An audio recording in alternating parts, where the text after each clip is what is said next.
crystal plates of the automatic doors slid noiselessly back, allowing both the Doctor and Susan to stride boldly through.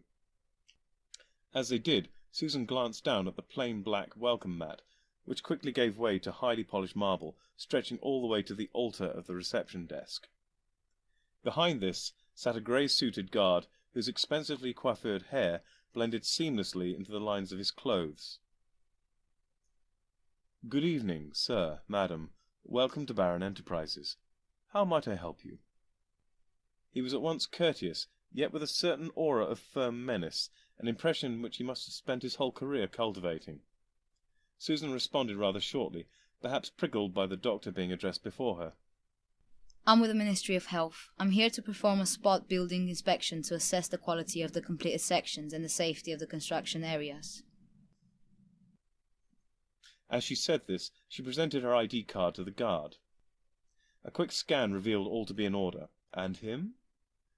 the guard asked, nodding to the Doctor, who raised his hat and presented the guard with a broad, toothy grin. Susan narrowed her eyes slightly at the Doctor before saying, "He's my assistant." "Seems harmless enough," was the guard's assessment. "Mostly, yes," Susan responded quickly. "We'll need full access to all areas of the building, of course." "Of course," replied the guard, "except for one or two high-security rooms sealed with coded locks." Susan adopted what was clearly her best officious bureaucratic persona. "I really must insist that we have access to all areas." "And I have orders that no one is allowed access to those rooms, and until I see written orders from your bosses and my bosses, that's the way it'll be. If you insist on causing a fuss, then, Ministry or not, I'll remove you from the building until I receive those orders." The Doctor could sense his companion was going to push the matter, and so quickly intervened. "I'm sure that'll be fine. We'll stick to the path. We can always inspect the other areas another day." A second set of glass doors to the left of the desk now slid open. "That'll do nicely." The guard nodded towards the new opening. The Doctor and Susan entered with as much haste as they thought seemly. They passed along office-lined corridors, ignoring many, until Susan dragged the Doctor into what looked like a newsroom. "What exactly do you hope to find here?" the Doctor asked. "There's a computer terminal in a cubicle over there in a blind spot on the security cameras," she said tetchily, pointing to both booth and cameras. For some reason her mood seemed out of character for an experienced field agent. "Are you feeling all right, my dear?" the Doctor asked. "Fine, come on." They walked over to the cubicle, diligently checking every possible health and safety infraction until they were out of view of security. Susan hurriedly sat down at the terminal and connected her palm top. "Basic level protection guards the general newsroom material. Nothing but half-finished pieces and archives here," she told the Doctor. She tapped a few more keys. "There is a protected high-security area. Give me a second." As she said this, she set off a cracker program. Then she began to settle back to wait. Her body stiffened, stopping just short of the chair back before shifting forward once more. "That was quick," Susan muttered, clearly unsatisfied with the results. She pored over the files now revealed to her, then turned to face the Doctor, her countenance heralding bad news. "There's nothing but accounts here, and from my cursory inspection, they're all in order. I can't find anything untoward." "Well, no matter how much they trust your Ministry ID, I doubt they'll allow us access to anywhere they didn't want us to be." Susan frowned. "So, where to now?" "Why, to wherever we shouldn't be." At this, the Doctor turned and strode out of the room and back into the corridor.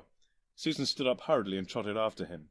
At the far end of the corridor stood two devices of quite different designs, but with a common purpose. The first was a standard mechanical lift. Beside this stood the next generation, an AG maglev floater, a rare piece of advanced technology, and a symbol of Baron Enterprises' wealth and forward thinking. These carless tubes were designed to levitate individuals in a controlled manner to their destination. The tubes worked in pairs, both openings adjacent to one another, left for up, right for down. The passenger was gently wafted at a sedate pace until he reached the desired floor, whereupon, by touching a pressure pad set into the wall, his progress was halted long enough for him to push himself out. There were many redundancies built into every system, and there had never been an accident in commercial use, but man still held an inherent distrust of having nothing beneath his feet, hence the creaking antiquity of the lift, the parent watching over its child. As it was, this particular child was grounded, under construction tape crossed over both openings, forcing Susan and the doctor to opt for the lift. Once inside, the doctor studied the panel of buttons. Well? Susan asked impatiently, hopping from one foot to another. The doctor peered over his shoulder at her, one eyebrow raised. "I've been told patience is a virtue." I'm not feeling particularly virtuous today, Susan retorted, affording the doctor a brief smile. There were 63 buttons in addition to the ground and basement, but someone had taped a sheet of A4 paper next to those for 30 and higher with the words "Danger, Construction" scrawled on it in black marker. 63 floors, eh? An odd number to pick, the doctor commented. That number plus the radio mast make it the highest building in London. The doctor adopted a mischievous expression. Ha! Now there's a man with something to prove. Susan did not share his humour, giving him a hard stare. I wish I could say it was so. The doctor studied her. You still have some feelings for him, don't you? Susan shook her head. No, but I do still have feelings for accuracy and the truth. The doctor cocked his head on one side, making some internal assessment. I'm sorry, of course. Then he pointed at one of the buttons. By the way, look what I found. Susan glanced at the end of the doctor's extended digit and saw button 21. It seemed no more special than the others. So? The finger now jabbed the button. The lift remained motionless. Ah, Susan said, as she noticed the electronic keycard slot next to the button. not a problem, She continued, whilst pulling out her palm top and inserting a keycard interface. After a few moments she said, Try it now. Cautiously this time, the doctor slowly depressed the button. The doors closed and they were gliding smoothly upwards. Susan drew her gun, but the doctor put his hand upon it. Let's not get ahead of ourselves here. Best save that until we really need it. Susan looked unconvinced, but replaced it in her shoulder holster. The doors opened into a long corridor. The left-hand wall contained several doors leading to various store cupboards and other mundanely functional rooms. The right wall, however, appeared to conceal one enormous chamber, since the top half consisted of heavily frosted glass, allowing the vague suggestion of shapes within. There was only one door set into this, at the midpoint. They reached this swiftly, and the doctor slid it open to reveal what lay beyond. Row upon row of grey cabinets, all 1.5 meters tall, stretched into the distance, until they stopped just short of the far wall. At that point, the companions could just make out a large semicircular desk, covered in keyboards and monitors, set before the black expanse of the wall itself. As they walked between the rows towards the desk, Susan looked about her in disbelief. There must be enough computer power here to run half the world. Half the galaxy, the doctor replied. Susan looked at him strangely. Oh, you'd be surprised how little it actually takes, the doctor said, and left it at that. Arriving at the console, Susan and the doctor both took seats, whereupon Susan began to hack into the system. The doctor divided his attention between watching her efforts and examining the console itself. He was distracted from this when Susan sat back violently, ran her hands through her hair, and drummed her feet upon the floor. Doctor, look. The data was as clear as it was unbelievable. Entry after entry detailing individual arms acquisitions and distributions, all under the cover and control of Baron Enterprises' local offices and news desks. The doctor watched as Susan scrutinized the files more closely, and duly found the reference to the arms deal she had disrupted earlier, along with the names of the staff involved. She paused for a moment, perhaps wondering which was the name of the one that got away. In all likelihood, he would prove to be the would-be bomber. It would appear the Baron is caparisoned for war, the doctor observed. He's planning a coup. Susan said in stunned awe. No matter how much he's changed, I'd never have believed him capable of this. What could have driven him so far? The doctor was no longer listening to what she was saying, however. The moment she had begun accessing the files, a red button on the console had winked on and had been glowing faintly. The doctor was transfixed. Then, almost against his will, his finger reached out and pressed it. "Doctor!" Susan cried out in alarm, but was quickly silenced by the sight unfolding before her. Two great panels in the wall were sliding back to reveal a large map of the British Isles. It was dotted with bulbs, showing the company holdings, roughly 2/3 being lit, those corresponding to completed entries in the files. All these bulbs were linked through faintly glowing threads to a large glowing silhouette of Baron Enterprise's tower. "You've got to be kidding," was Susan's unreserved assessment. "It is a tad ostentatious, isn't it?" the doctor responded. Susan looked him in the eye, seeming unusually agitated. "Doctor," she said with an almost desperate pleading note. He leaned forward eagerly. "What is it? You seem pained. Do you have some dread confession?" Susan shook her head and looked slightly sheepish. "Not exactly. You saw the other rooms in the corridor." "Yes." The doctor nodded. "Did you notice whether one of them was a convenience?" "I do believe there was one." Susan gave a single nod of recognition. "I'll be back in a minute." The doctor remained frozen in thought for a moment before smiling indulgently. "Ah, humans." The doctor turned his attention back to the files. He heard the door as Susan left the room. He paid it no mind when he heard it again a minute later. The monitor to the left of him erupted in a blinding, ear-rending anarchy of sparks and glass shards. The doctor was thrown sideways by the force, while on his left arm each hair stood stiffly to attention, the telltale signature of a directed charge weapon. He threw himself behind the nearest server cabinet, and it shuddered and arced under the thunderous impact of another charge. Deadly as DCWs were, their accuracy was famously unreliable, as their energy discharges were often drawn or pushed off target by large metal or charged objects. This was the only reason the doctor still lived. He decided discretion was the better part of valour, and surrender the best part of discretion. He waved his hat above the server cabinet. "Excuse me, but I thought you might like to know I surrender," he called to the unidentified assailants. A thought struck him. Where was Susan King? A sickening feeling threatened to overwhelm him as he considered her former relationship with James Barron. Had she been with her old lover all along? Had she slipped out only to bring these death-dealers to him? "Get out here now!" a gruff and very male voice ordered in a broad southeast London accent. The doctor rose and turned, arms raised, hat still clutched in his hand.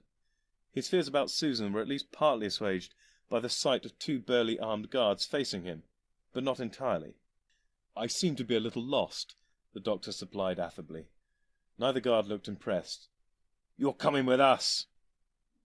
"So it would seem," the doctor agreed, as he allowed them to show him back to the lift with enthusiastic physicality. Both guards were shaven-headed, a microscopic layer of stubble covering their scalps. Physically they were very similar, one being perhaps an inch shorter than the other, but still taller than the doctor, no mean feat. The smaller guard selected the 30th floor. The three men were delivered into an enormous office that took up the entire floor. The floor itself was polished glass, and through it the cubicles in the office below were visible. In one corner of this vast chamber stood a second and apparently working floater, which terminated at this level, and served only the floors above. Across the shining expanse of the floor stood a flat metallic desk, and behind this sat an athletic individual in a finely tailored suit. As the doctor was led roughly towards him, James Barron stood up, assessing him with lively, intelligent eyes. "Easy, lads," he ordered his men in a gentle voice. "I'd like him to arrive in one piece." At this the guards released the doctor, who brushed out his crumpled sleeves. Then, as if remembering where he was, he took off his hat to his captor. "Much obliged to you, Mr. Barron?" he said questioningly. "Certainly, and I'm very pleased to meet you, Mr. Doctor," the Time Lord supplied. "Ah, my apologies, Doctor. I rarely receive such illustrious burglars." "Oh, come now," the doctor said. "I'd hardly call myself a common thief." Barron smiled. The word common never entered my mind. It's a very particular footpad who seeks information. I prefer knowledge, my good man, and it's true I go to some lengths to acquire that. Baron nodded appreciatively. Then it would appear that we have at least one interest in common. Excuse me one moment. With that, the tycoon turned to address his flunkies. Would you be so good as to leave us? The taller of the two frowned. But, sir, he might be dangerous. Of that I'm certain, but not, I think, in the way you mean. The guard remained unconvinced. Seeing this, James rolled his eyes and drew a small magnetic accelerator needle gun from his pocket. Look, if you're that worried, I have this. Now will you do as you're told? Mostly mollified, the two guards shuffled back to the lift. Once the doors had closed, James Barron spoke to the doctor. So tell me, what knowledge have you acquired, and what still eludes you? Oh, far too much to list. James laughed. Oh, very commendable, to know that you do not know, but you know very well we are not speaking in general terms here. The doctor peered sidelong at the Baron. Are we not? I suppose you're right. So what on earth are you up to? James shook his head. No, no, Doctor. Where's the value in knowledge so easily won? You tell me what you think. The doctor shrugged. Well, I could say how things appear, but I do so hate being deceived. Humour me, James encouraged. Very well. It seems you're planning to take over the country by force of arms, to replace the power of the people by the power of you alone, if that really is power. You seem to be setting yourself up to be the very model of a feudal baron. It seems odd that a man of your reported gifts, your intelligence, your sensitivity, perhaps even the all-important beginnings of wisdom, should squander them in such a hollow pursuit. James laughed without humour. Ah, my gifts. As you say, they should allow me clearer perception of the good course, the better path, yes? Presumably you think I'm unaware of this. The doctor's expression gave nothing away. His tone guarded. I'm not sure. So you don't deny you seek to supplant the power of the people and rule the land yourself. Surely someone as well educated as yourself cannot hold your fellows, the rest of the population, in such contempt. Far from it, my good doctor. Indeed, I trust and rely upon them totally. This is, after all, to be a popular revolt, the British people regaining their power, under my direction, of course. But ultimately, with you dictating policy, they will have lost their individual power through the state, the doctor argued. And this is a bad thing? I think it's a more dangerous thing. Better the checks and balances of many heads than the rule of one. Existence on a knife edge, waiting for his first, last fatal mistake.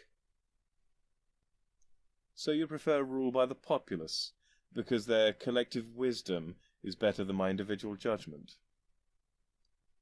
Excellent, my lad. I think you have it. Now just stand down your militia, there's a good man. James shook his head, smiling. Not yet, Doctor. I'm not convinced, but would love to be if you can. So rule by the mass is better than me. I'm afraid so. Because they are, by and large, wiser? The doctor nodded. Then it seems unlikely that the wiser could be misled or persuaded by the less wise. Unlikely may be a fair assessment. And yet, I am but a hair's breadth from persuading the mass of the populace that they have no power, and that the rest of the world and beyond is working against them. By your own reckoning, how can they be more wise? The doctor held up a hand. I didn't call them perfect. They're still capable of being deceived. And besides, you yourself have just admitted that you've been persuading them of a lie, potentially not a good thing. You're not doing the greater good, but are in fact perpetuating the opposite. James cocked his head. Are lies always bad?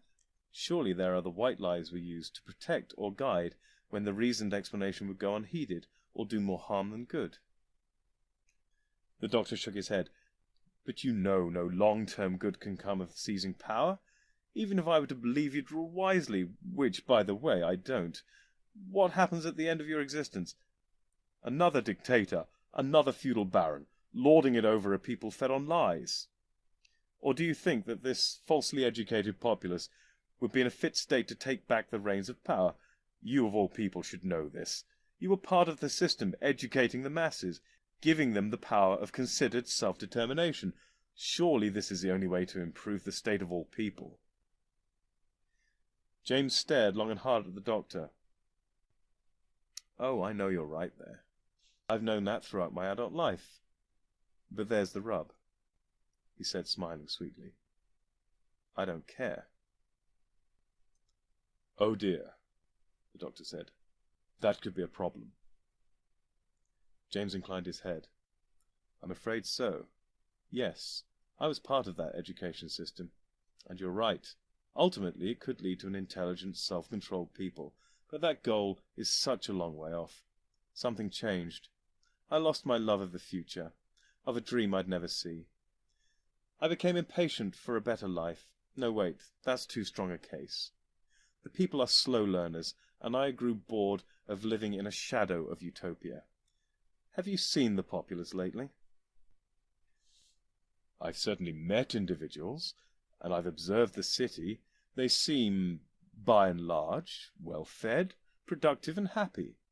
They show every sign of fulfilling the dream of a contented people, barring accidents. Oh yes, James retorted. This society seems ordered enough, I'll grant you, and everybody knows their place. But therein lies the problem. We've taught them how to behave, but, as yet, without understanding. So everybody conforms to the happy norm, and nobody wishes to stand out in case they disrupt this carefully studied peace. And so there's no fun anymore. Nobody stands tall. No creative genii. No colour. No one is capable of bending or even breaking the rules, because it takes intelligence and true understanding to know when it is harmless or even right to do so. As if on cue, the doctor spotted Susan's head peering upside down from the top of the right-hand floater tube. Her left hand was pressed against the stall panel, while she used her right hand to grip the edge of the opening to steady herself. The doctor could only watch her out of the corner of his eye to avoid alerting James to her presence. He was relieved to discover that his earlier suspicions of her betrayal were unfounded. As he watched, she nodded to the left-hand tube, then swung herself lithely into that opening, feet downwards, and was immediately spirited up and away. I think you need to get out more, the doctor advised. Perhaps I will, but it will be in my city, my country, my Britain. The people will get the government they deserve. They will get me. They'll enjoy a new order under my baronial rule, and who knows, maybe my example will inspire some brighter individuals to shine. Let's be fair, who cares? Not me. I'm really doing this simply because I can, to relieve the ennui. The doctor studied the man closely. I can't decide whether you believe all, some, or none of what you say, and I wonder what occurred in your past that so shattered your bright promise. Right now, though, I'd have to say you're mad, and I should know. James nodded with wistful regret. You know, I might well agree with you. Such a shame the revelation seems to leave me flat. With this he aimed his gun at the doctor. So it would appear your attempts to change my mind have failed, and I fear with fatal consequences. I really can't allow either you or the lovely Miss King to ruin all my planning. I'm still vaguely curious as to whether I can pull this off. Who might Miss King be? The doctor asked innocently. She sounds perfectly charming. Perhaps you could introduce me. Doctor, James said with disappointment, the doorman, the security monitors, we know you came in together, and while you may not leave that way, I can assure you her departure will follow swiftly upon your own. Well, I'd take my hat off to you for your perspicacity, but it seems I've already done so. With this, the doctor flung his headgear into James's face. 3 needles hissed past the doctor's head and chest as he sprinted towards the floater tubes. Then he turned, ran back 2 steps, snatched up his hat from where it had landed, and turned again, throwing himself into the waiting tube. Needles clattered and pinged against the metal wall around him as he was borne upwards. While the floater was fairly swift as lifts went, It still felt painfully slow to the doctor, exposed as he was in an otherwise empty cylinder. 5 floors up, he pressed the stall panel and hauled himself into the dimly lit room beyond. On the 30th floor, James pressed the panic button on his desk, cursing himself for being tricked so easily. On the top floor, Susan had watched the doctor enter the floater through the heavy metal grille that formed both the ceiling for the tube and the floor for the maintenance space above. As the doctor left the device several floors below her, she realized that somebody was in hot and deadly pursuit. She began to work on disabling the floater system. The 2 shaven-headed guards had returned, still toting their DCWs, bursting from the lift into aggressive crouches, ready for anything. "He took my private floater," James explained. They both began pounding towards the left-hand opening, but James caught the shorter one's arm. "You, with me. We know exactly where he is, and the girl. We'll cut them off." Together they turned towards the main lifts.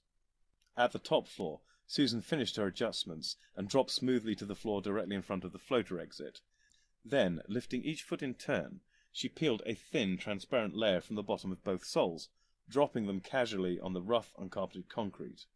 Then she began to saunter away. On the 30th floor, the taller guard entered the tubes and was snatched upwards. The doctor was still attempting to gather his wits, get his bearings, and determine what to do next on the 35th floor. His concentration was broken by the screaming blur that passed the floater exit behind him in a fraction of a second.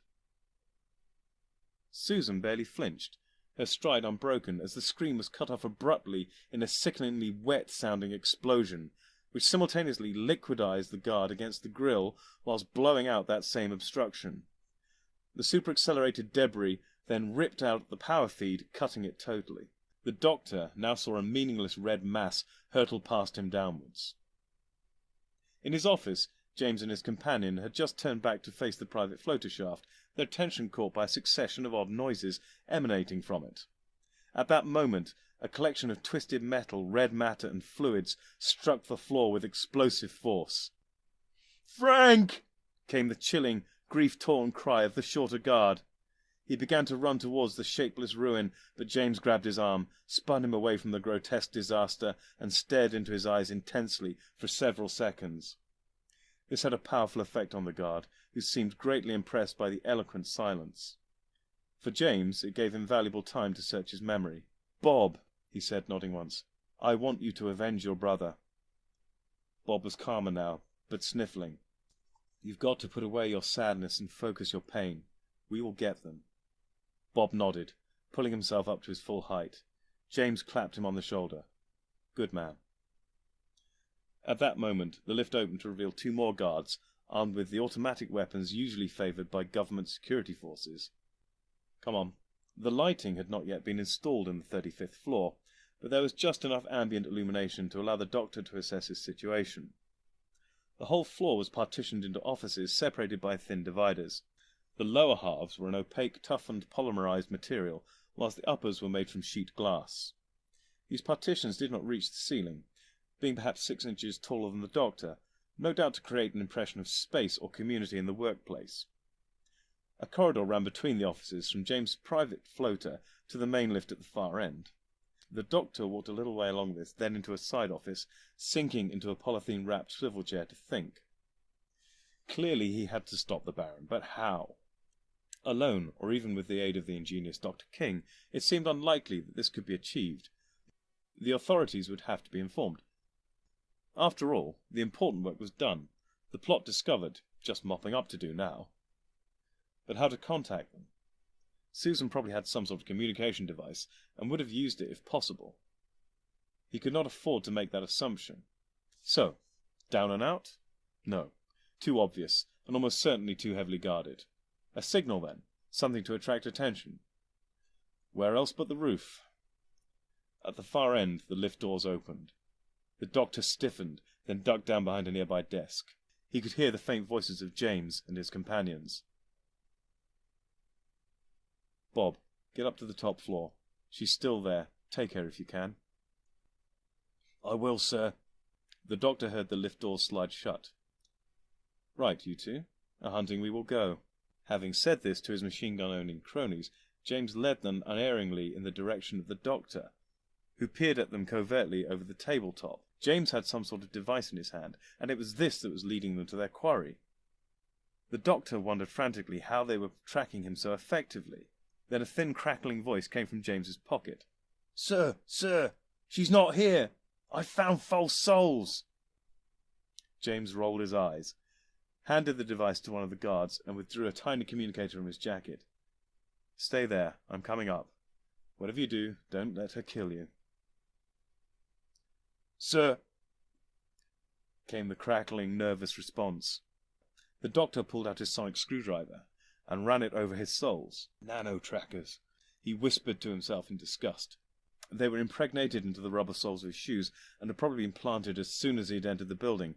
Susan must have known, and he bridled at the thought of being used as a decoy, no matter how well aided. Hurriedly he now removed his shoes, then tied them together by the laces. "You two, keep on after him. Do what is necessary. I don't expect to meet him again." With this, James returned to the lift and left. The Doctor now hurled his shoes over the partition and half the length of the level before they came to rest in a more distant office with a satisfyingly foot-like clump. The air exploded with machine gun fire and shattered glass as the guards directed their fire towards the noise. Using the distraction as cover, the Doctor made a low sprint into the corridor, heading towards the main lifts. Unfortunately, the two guards were standing between him and the lifts, gleefully spraying an innocent filing cabinet with automatic fire. The Doctor ducked into another office to his right, but once inside, his foot caught the side of an empty metal bin. Now the air over his head was filled with flying lead and crystal splinters as he crouched, his back against the lower partition, hands clamped over his hat. As they fired, the guards advanced. The Doctor would have to move soon or be discovered. Fortunately, all the glass from the nearby partitions had now been blown out, which meant he could vault the surviving lower halves into the next office. Less fortunately, he would have to perform this athletic feat over a dense carpet of broken glass, in a pair of rather threadbare woolen socks. He gritted his teeth and launched himself forwards. Glass sliced and dug into his feet with every step, while the continuous lines of bullets swept ever closer to him. He dived, rolling as he landed in the room beyond, thick brown coat protecting him from much of the glass there. The guards changed direction to approach the Doctor's new foxhole, but were moving more cautiously by now, perhaps unaware that he was unarmed, and wary of the increased cover afforded by his current position. The Doctor winced as he plucked glass from his feet. The bloody shards fell to the floor with an oddly metallic clatter. For the first time, the Doctor became aware of where he was. The printer room set into one corner of the level. The guards plucked up courage and rushed the printer room. They came from two sides and stood with puzzled expressions, gun barrels pointing over the partitions into the empty room beyond. They looked at one another, then edged into the room cautiously, eyes darting, alert to danger. Looking down, they could see the twin bloody footprints where the Doctor had been hiding, but none leading away. There were no exits. As they moved further into the room, the metal floor creaked slightly under them. They both froze, struck by the same thought. One pointed downwards, while the other nodded mutely. As soon as he had heard the guards enter the room, the Doctor had ceased to worm his way through the insane jumble of cables under the false floor. He had been making for a riser in the wall of the building, leading, he hoped, between the floors, but it was still 2 meters away. A series of blasts tore holes through an entire row of metal plates away to the Doctor's left. Almost immediately, a second burst tore up those to his right. Then a second blast from his left, a row closer. To the right, so close a splinter cut his cheek and he could smell hot metal. Then he heard a single pistol shot, followed by a thud that made the panels on his immediate left jump violently. There was machine gun fire again, but it was clear that the remaining guard was no longer concerned with the Doctor, who now wriggled desperately the last 2 meters into the riser, barely wider than himself. He now found himself clinging to a thick bundle of cables, his feet pressed into the ribs in the wall of the riser, a yawning void above and below him, leading to who knew where. He could still hear the gun battle raging, and had no doubt it was Susan who had saved him, but there was no exit from his current hiding place save the way he had come, and that meant the certainty of a bullet. So he climbed upwards. Susan would have to fend for herself. As the doctor slowly scaled the building, from within he occasionally caught sounds of the search, voices, footsteps. More than once he was forced to halt his progress, lest some stray noise gave him away, and on one occasion he had been no more than a metre from James Barron himself as he directed his men. Almost as disconcerting as this close encounter was the security of the cables he was forced to use as a lifeline. At each floor, more were peeled off into another underfloor exit, leaving him with gradually dwindling support. Also, the cables themselves were initially running off to various devices, but as the floors progressed, they were increasingly incomplete. Now the cables were just loosely tied to a water pipe to prevent them slipping back into the abyss. Now the false flooring was missing, allowing a view of the empty space bounded by concrete and glass. The doctor's luck held, however, and by the top floor, the remaining 5 cables, which had originally been loosely knotted around a drain pipe, had been pulled tight by his body weight. He was halfway out of the riser, one knee resting on the concrete floor, when he felt his shoulders grabbed by powerful hands that hauled him into the room. "You killed my brother!" a guard yelled, shoving the doctor backwards. Before the doctor could answer, the man roared and charged. He grabbed and spun the doctor, propelling him towards the window.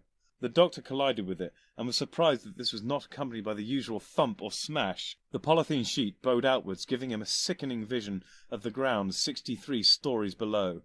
With his face pressed sideways into the plastic, his voice was somewhat muffled. "I think you must have me confused with someone else." This just provoked the guard into pushing harder. One by one, the large staples holding the bottom of the sheet began to break free, leaving an ever-widening gap. The man attempted to force the doctor's feet into this, but the doctor danced on the edge, avoiding the kicks. Frustrated, the doctor's attacker pulled him several steps back from the edge, looking for a run-up to finally expel his enemy. He began running forward with the doctor. At the last moment, the doctor crouched down, sending the guard sailing over his head. For a moment, he was suspended upside down against the sheeting like a bemused starfish. Then, accompanied by a slight squeaking, he slid down the sheet, through the gap, and silently out of sight. The doctor stood up and looked around him. The floor was empty save for the wrecked private floater, the lift, and a simple iron staircase leading up. The doctor took the stairs. At the centre of the roof stood an enormous radio mast, a symbol of Barron's vast communications empire. Towards one corner of the roof sat a small helipad, along with the door to the building itself, through which the doctor now came. He checked about him for some means of attracting attention. As he did so, on its midnight cue, the rain began. Peering through the sleeting water, the doctor's eyes fell upon the Baron's personal one-man electric helicopter. "Ah, my dear, what a sight you are, and what a sight you'll be," the doctor said lovingly as he walked over and pulled open its maintenance hatch. Inside he could see the power storage cell, essentially a very advanced, very large capacitor. Like its smaller, older cousins, it was a very useful method of storing charge, but unlike them it suffered virtually no leakage. It did, however, still share one nasty habit with its older electrolytic forebears. If you charged them the wrong way, they would explode. Of course, there were many safeguards to prevent such an accident, mainly in the form of diodes. The doctor happily began removing these. Once this was done, he looked around for the charging cable. One end lay on the ground next to him, the other 50 meters away next to the building door. He made careful visual confirmation that it was not already attached to the supply before fixing the cable to the wrong terminals in the helicopter. He then ran to the other end, picking up the plug, ready to insert it into the supply socket. He wondered momentarily if the rain might dampen the explosion. He shrugged, inserted the plug and waited. 5 seconds later, the helicopter erupted into a roaring orange fireball, debris showering the roof. The doctor felt a thump on the back of his head and fell forwards. Groggily, he wondered if he had been struck by shrapnel and rolled, groaning slightly, onto his back. What he saw dispelled his earlier thought.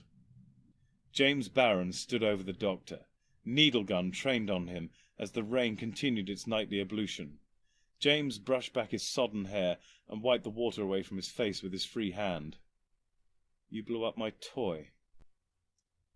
"I did." "Any particular reason?" Attention-seeking. I'm fairly sure the authorities will be on their way by now in any case. Susan will have contacted them. She's a very resourceful girl," the doctor informed James. "Ha, I doubt it. We've been running interference since you entered the building," James returned coolly. The doctor smiled. "Well, you're not the only one there." James frowned. "Yes, I do seem to be missing a few guards. Any ideas what might have happened to them?" "Like I said, she's a very resourceful girl." James breathed in deeply through his nose. "Susan, always Susan. Can't she allow me even this one little thing?" he asked, looking into the sky. "What do you mean?" the doctor responded. James' attention quickly returned to him. "You've no idea why I'm doing this, why I do anything, do you?" "I suspect not." "You talked of my gifts, those gifts that could so improve the state of mankind. But what use are they when they cannot improve the state of me? Do you know when I was happiest? Can you even guess?" The doctor peered at him. "When you were with Susan." James seemed stunned by the doctor's unexpected comprehension, the gun lowering slightly. "Yes, when I was with Susan. I'd never been happier than when I was with her, and yet, with all my gifts—" James only spat the word.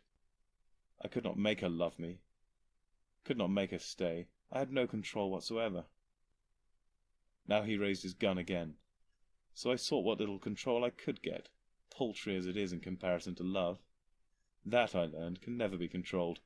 I will give the world what it deserves, the best of men broken to its cruel and chaotic will. And all for love." He took a step closer to the doctor, weapon levelled at his head. "My rule was to be my occupation, my control, my only relief, and you and Susan seek to rob me of my one last comfort. Well, no more." A shot rang out. James Barron looked surprised as he dropped the gun, then fell sideways and rolled onto his back. The doctor looked upwards to the right of where James had been standing, looking into the struts and girders of the radio mast. 10 meters up, legs entwined around one pole, left hand gripping another, hung Susan King, her frozen expression a mixture of grim determination and horror. With her right hand she still aimed the smoking pistol. Then she was moving, clambering down the mast before running over to help the doctor to his feet. "Did you get a message out?" the doctor asked. Susan nodded. Your explosion went off right in the middle of it. Half of London knows we're here now. I wasn't sure of what was happening until I'd almost reached the ground again. I heard what he said. So he was going to shoot you." Susan looked at James Barron, lying bleeding but still conscious, his life ebbing away with each passing moment. She turned her head. Around her the burning lumps of wreckage were already beginning to splutter and die, doused by the continuing rain. The image reflected darkly within her mind, forcing up, unbidden, the memory of James's own bright spark of life, drowned so violently before its time.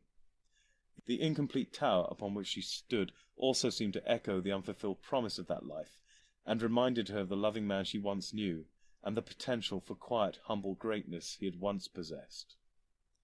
Looking back at James, she felt her throat tighten, as she was overwhelmed by a conviction that it was her rejection, her inability to return his love, that had turned his mind, replaced his fire with ice, and driven his heartless distractions. She tore her eyes away from the dying man, looking at the doctor, longing for absolution. All the deaths this day could have been avoided but for my choice. It's all my fault, isn't it? Everything that's happened, it's all down to me. The doctor shook his head. "I hardly think so, my dear." James could not accept reality, and so against every law of reason sought to force reality to conform to his desires. All that has happened is the fault of one man, one man's flaw. You prevented a civil war, and perhaps thousands, even millions of deaths. You acted in good faith. You did what was needed. Susan turned back to James. He seemed to have been unaware of their presence throughout their conversation. His eyes glazed, his mind turned inwards. But in the moments before he died, his eyes cleared and found Susan staring back at him. With an odd faint smile, he gave voice to his last breath. You came back.